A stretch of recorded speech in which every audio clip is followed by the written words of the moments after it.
Hello everyone and welcome to another small episode on usually fixing and tinkering in the world of 50 Shades of Pamper Black.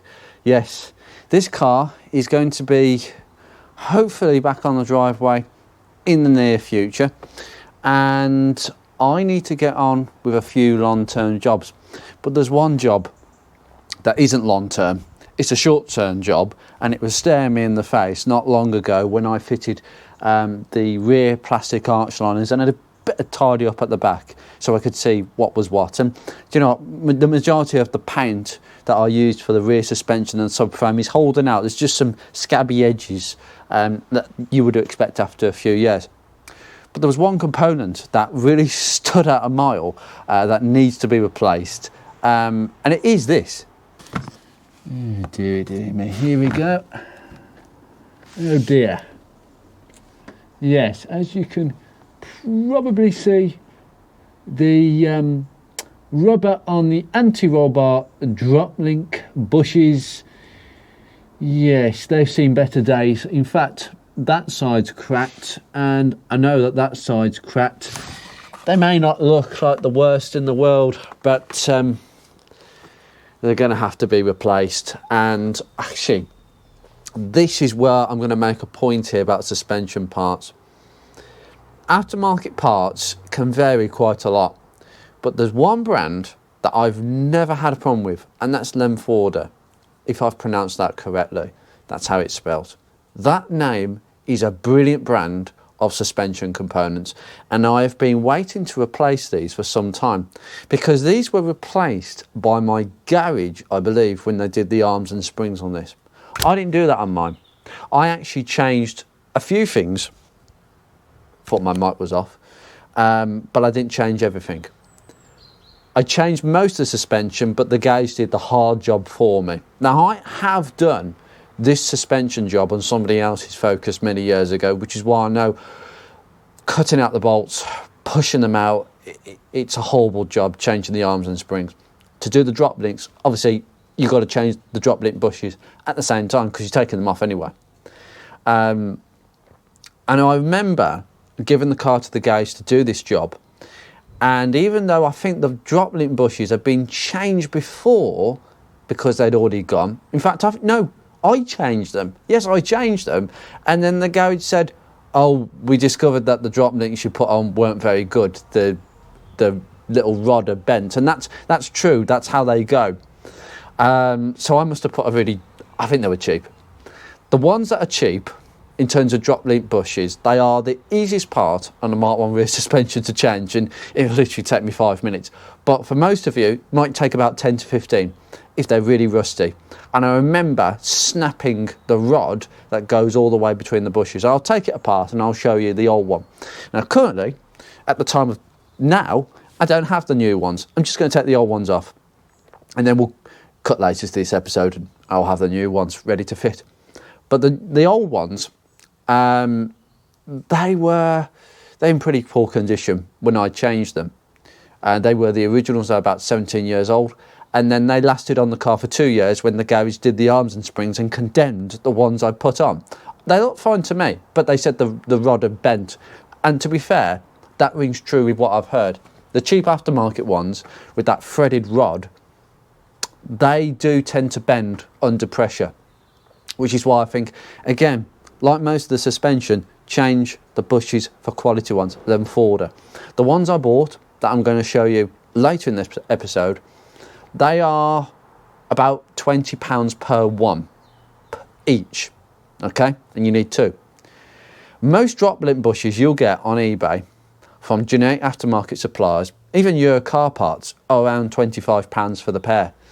You have to ask yourself the question, when things come as a pair, it's convenient for you as the buyer, but are they that good?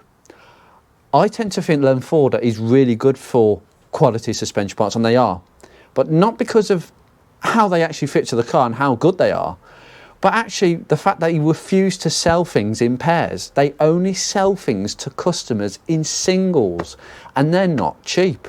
I mean, for £20 per one, you could buy two of them for a cheap aftermarket one, but it won't last you many years. They're under a lot of strain, these are. They really are. They're not torqued up that much, which I'll demonstrate later, but I'm just going to whack these off. You need a 13mm ratchet spanner or a normal spanner and a 30mm socket, and you have to twist both ways. But first of all, before I take that component off, I'm going to give a really nice shout out to a fella who's been watching me for some time, and sadly he's had to let his focus go. He's now got a Mark III Mondeo Gear X. Goodness me, that is a nice survivor, and I think Mondeo Mark IIIs are going to be rarer than Mark Is. So he's loving life at the moment. But he gave me an email. This lovely fellow called Paul gave me an email saying, I've got all these bits and pieces. Does anybody want them? I don't want anything for them. I just want them to go to a good home in the community. And I thought, well, I might need a couple of these bits and pieces that he described. And one of them was actually a Lem Forder rear drop links that he bought, but he never fitted. But he can't find them. But he's managed to find a load of other bits that he has done in the meantime. And I'm going to share this with you because people like Paul, this is what the community is all about. Not because I'm getting something for nothing. I offered to pay and Paul insisted not. So thank you very much, Paul, for all these items that I'm going to show people. I like to pay my way in the world, but equally this is really generous, and people know how much these are worth these days. 15, 20 pounds, maybe more. I'm not going to use that yet, but I might find somebody who might need that, and I don't need one of these. This is a heater resistor Febi and a genuine rear vent. These are very, very sought after actually. They're about £25 each, but I will find somebody along the way who may want them for nothing because they owe me nothing, but I will definitely, I'm not going to fit them to my car because my car's got a new one of these and a new one of these on a resprayed tailgate, so I don't need them. And equally, I might keep this because heater resistors, they tend to go. But look at these two. Lem Forder, yeah, again. What have we got in here? We've got front drop links. Wow, fantastic. These are the exact same type that I fitted to my Focus. And these have been on the car for 4 years and about 5,000 miles. Yep, not many miles, low mileage.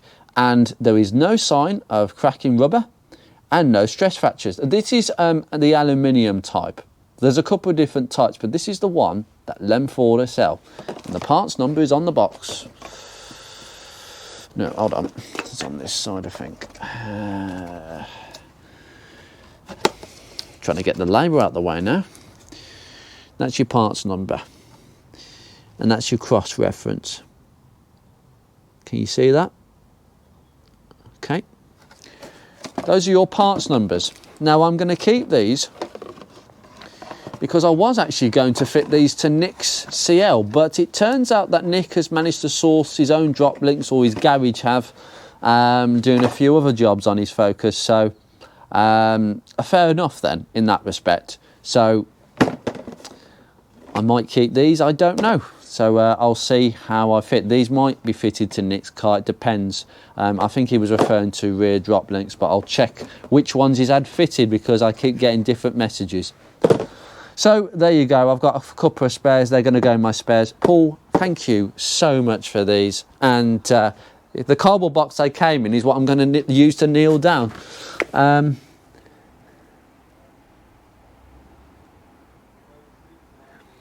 I have to share that because that's lovely, that is. That's just, I don't ask for anything, but that's amazing.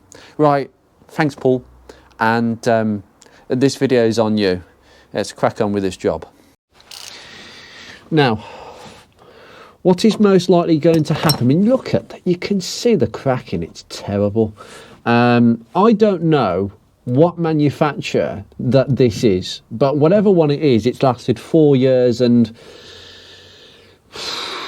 I think 9,000 miles because I was still daily driving it at this stage. But what you're going to need is a 13mm on the top to get the top nut. and you're going to need a 13mm socket at the bottom, and you're just going to twist. There you go. Now, it's not going to happen like that for a lot of people. This rod that goes all the way through is going to be so rusted, probably, that you're going to snap it. So what you'll do, you'll snap the whole thing. You might be able to snap it in the right place, but I've heard of some people, and I've had to do this, I've had to get an angle grinder to cut half of it off. Yes, the easiest suspension job on a Mark 1 Focus, and you still have to get the angle grinder out. Honestly, it's what these cars are like at this age. Okay, so this is completely loose now, and what's happened is the whole anti-roll bar has just dropped. Okay, now I would advise at this stage to not take it off completely. Yeah, that bush is absolutely shot. Look at that. That is absolutely gone. Yeah, these bushes are just shot. You've got two outer bushes. You've got a sort of plastic inner one. It's more plastic even, I would say. But now what you need to do is you need to start loosening this end, because what will happen is, because there's no tension on this side, it will force the anti-roll bar to come up on this side, which might make it a bit more difficult to get access. So be very, very careful of that. Okay, that's just given. As I say, these are being off copperies. I'm just starting to notice some surface corrosion around here. Yeah, I'm going to have a look at a few. There's a few isolated areas that I've noticed on the subframe, but it's very, very minor. And I tell you what, it would take me literally probably a couple of hours to sort it out, and that's what I'm hoping to do when the car's back on the driveway. Amongst a load of other jobs that I need to get on top of with this car. Oh, it's gone. Yeah. Yeah, okay, just wind it all the way off. I should take that top, that's the top nut. Love it, it's just like a little lock nut.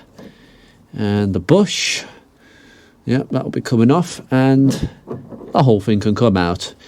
Well, this rod is definitely not bent, but it's kind of shot.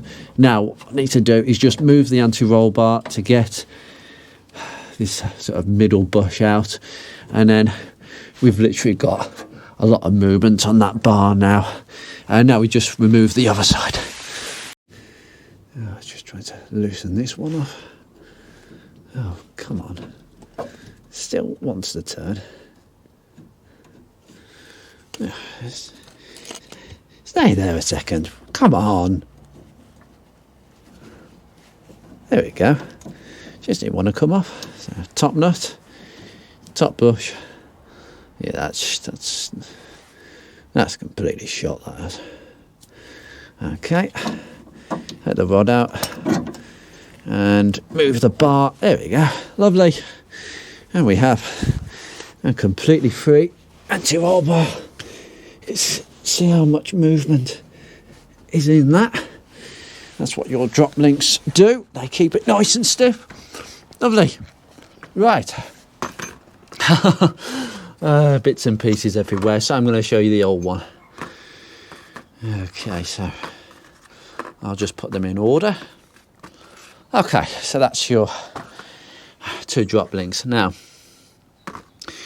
people make the mistake of putting the bolt in the wrong way. Yes, don't do that. Put it this way. Okay, you have the head of the bolt at the bottom and the nut goes on the top. Okay, but I'll tell you what, these bolts are nice and straight. Well, these threaded bars, I should say, they should be pretty strong, but that's okay. Usually there's a lot of rusting at the end of the anti-roll bars, but mine, remarkably, are still looking really good at the ends. So I'm pleased about that. That's at least one thing I won't have to deal with. But yeah, these are just sort of plastic bushes, really. They're not... They don't really do anything, to be honest with you. They just help stop the drop link from compressing against the bottom arm. Effectively, it uses the drop link is using is making the anti-roll bar use the bottom arm as a stiffener alongside those D bushes that it sits inside the subframe. it keeps everything a lot more stiffer. But look at that. That is disgusting. That is terrible. I do recommend checking your old ones, guys. There is a washer that's just inserted into there, and then the nut, basically, but that's all going in the bin. This, oh my goodness, this is the passenger side one. God, that's bad. That's really bad. It's just, that would reduce its effect enormously. Absolutely. Well, I'll cut to Andrew in a couple of days' time where he's got some new ones, and I'll show you a quick refitting. Very much the same procedure.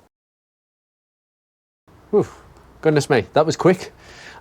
Yes, absolutely. 2 days for me and a couple of seconds for you. That's how it works on YouTube. Anyway, in 2 days' time, I've received the new parts. Now I've just fitted this one to the car, just partially. There is a minor difference to the Lemforder ones. This is the part that I recommend that every Mark 1 owner fits to this car in this form: anti-drop links, anti-roll drop links at the front. This is the stuff that Mark 1s go through like porridge. They really do. Mark 1s are not considerate cars to the suspension. The suspension is very marginal, and I think that's probably what gives it its absolute greatness with control and handling and drivability. And the consequence is you go through suspension components. There's a number of cars that I know that go through that. Rover 75s are terrible for eating suspension components, and again, the suspension is very sophisticated on them. BMW derived slightly. But anyway, we have some new parts. This is the parts number 3348201 Lemforder. Okay, now, as I said to you before, a sign of the quality of these parts is that you cannot buy a pair of them from Lemforder. You buy them separately, and they are, I managed to get both of these for about £18 each. I did a bit of research and a bit of digging, and I found the right parts. So let's get this open. So about £36 for the two of them. By the way, genuine Ford ones, they'll cost you about £62 at the time of recording. Yeah, £62. Do you know what? Don't bother. Just get these. And for 36 quid, I reckon these will last way more than 4 years. I do not expect the rubber on these to perish at all. But my God, that feels so nice to touch. Yeah, that's nice. And even the middle bush feels like, it feels more softer and compliant. The other one felt like plastic. This is, it's got plastic insert to it, but it's rubber on the outside. The plastic bit is sort of in this on the inside, sort of sleeve that goes around the metal threaded bar, and then the outside is kind of rubber. So this is kind of what the sort of suspension arm sort of cushions against here. I will tell you now, if you've got the original rear arms and you haven't replaced them, one of the major areas that they crack is there. 100% they will crack right through where this anti-roll bar goes through. It is the weak point of the suspension. So you must make sure that this is looked at. Now, what I am going to do is roll this off fractionally, because what we have here, if I just roll this off, takes absolute forever.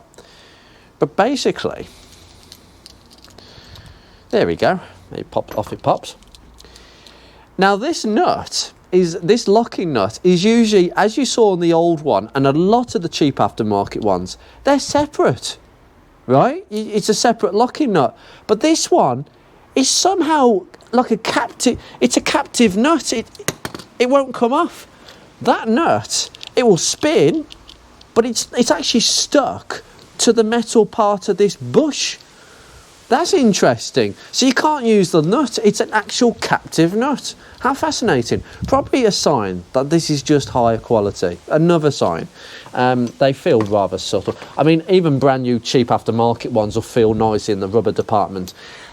Give it 6 months and they'll be cracking all over the place. So, anyway, I'll fit this one as well.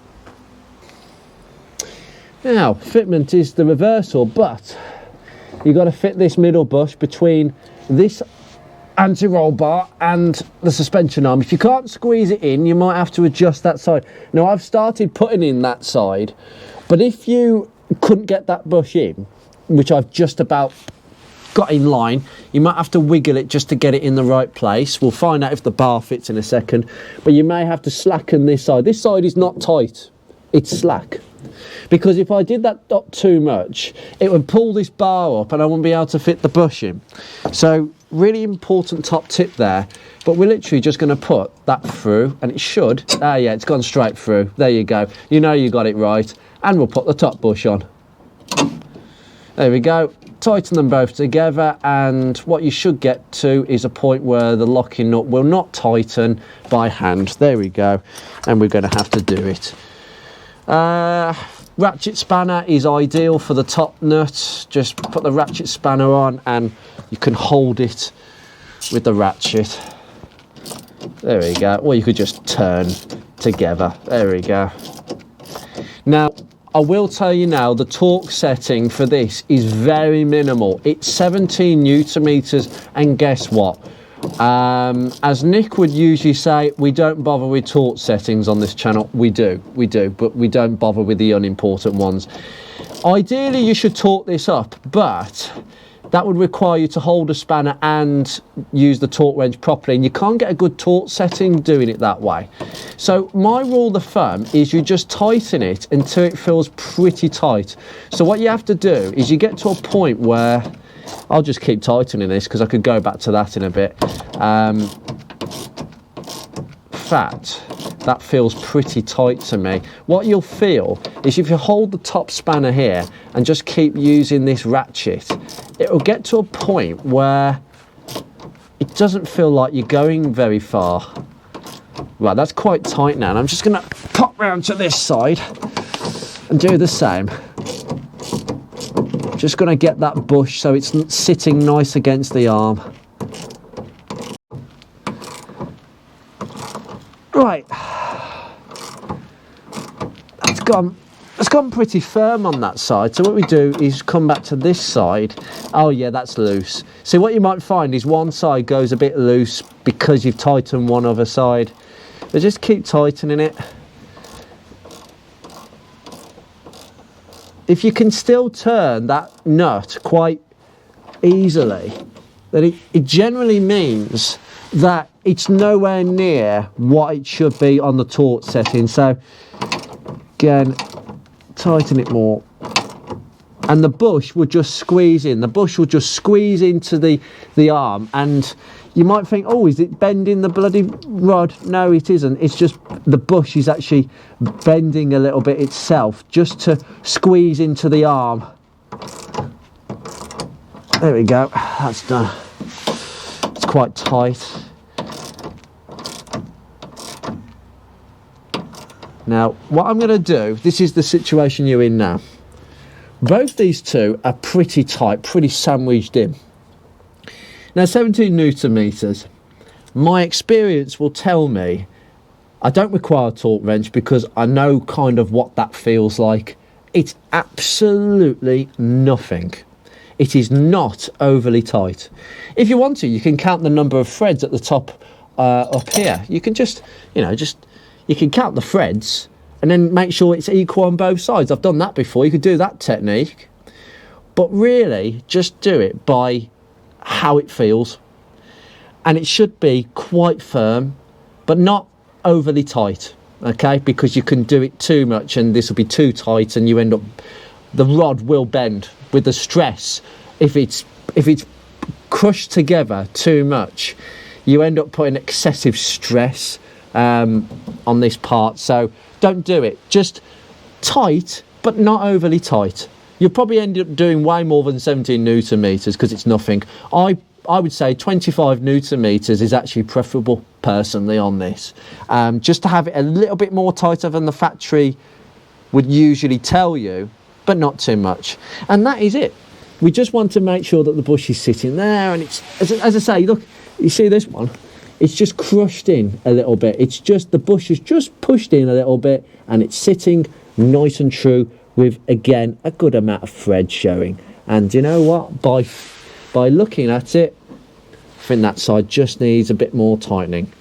And that, guys, is how you do it. It's a very simple job, but you've got to use proper parts. You've got to use really good quality parts. And I don't think I'll be revisiting these bushes for many, many more years for the sake of paying probably an extra £10 a side versus most other aftermarket manufacturers. It's not worth it, is it? Anyway, guys, look after yourselves, and I'll see you in another episode. Take care.